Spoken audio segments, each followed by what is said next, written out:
Team Baxter. So now I'm about to drop the differential into the rear. It's a locked rear differential as I built before. That goes right in here, and the rest of the rear axle gets built. That's lockouts, a couple of arm braces, shock links. The shafts go in here, and a couple other things. So I'm gonna go ahead and get this built, lube real well, and get the cap on there, and then I'll come back. So I've got the differential installed, the pinion is greased behind that, and I've got the axle shafts in. Before I close the axle shafts with these little securing pieces in there, I'm going to actually fill that gap with marine grease to kind of stop water and moisture from getting into this box, and then I'll put the piece on. Also, before I close this up, I'll be filling this gap with marine grease and putting the top on that to kind of help additionally seal this against elements. After that, I go in with the lockouts, get a bearing.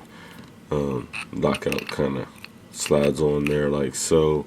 Bearing in there, it holds the axle shaft straight, and that also gets marine grease in there to kind of help out a little bit as well. So we'll go ahead and get that all put together. The rear axle's finished. I've got the lockouts on. The cover is on, protecting the diff. I've got the upper link mounts secured on there, and the lower link mounts and the shock mounts on both sides facing the correct way.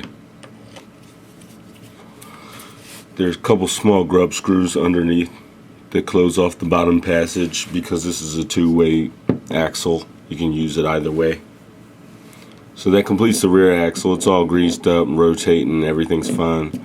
Set this aside and move on to building the front. I'm building the front arms here, the beginning of the front suspension setup.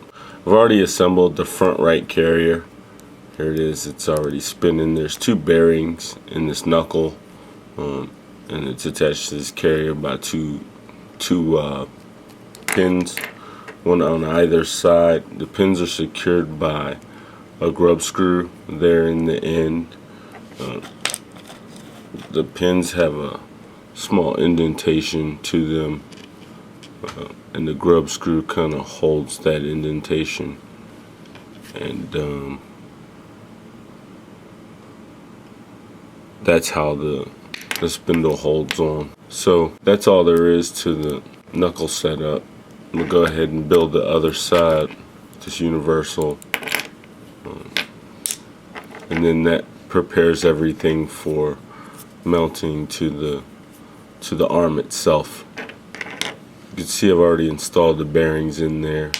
Those are lubed. There's the one falling out right there.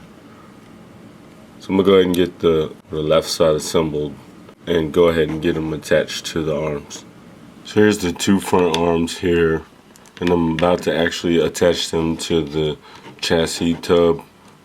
This is the bottom. This is going to carry the rest of the Yeti. Little tub there.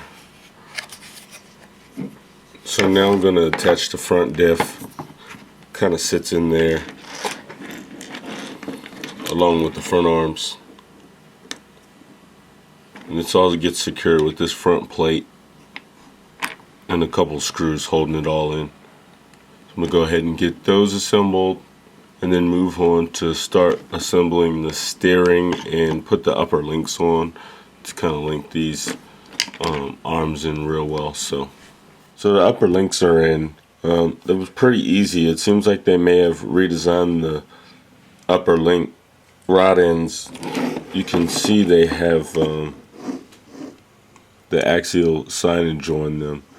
So that went together pretty nice. One note, they want you to use a plastic nut there. In place of that, I've went ahead and used a threaded lock nut for this long screw that holds the arm on. Gives the arm a pivot point. I wanted something a little bit more reliable than a plastic nut, so I went ahead and put one of my own lock nuts in there. Not a big change, maybe not even needed, but I felt better with it. And diff seems really soft. My 50,000 still might be a little soft for me, but it's in there now.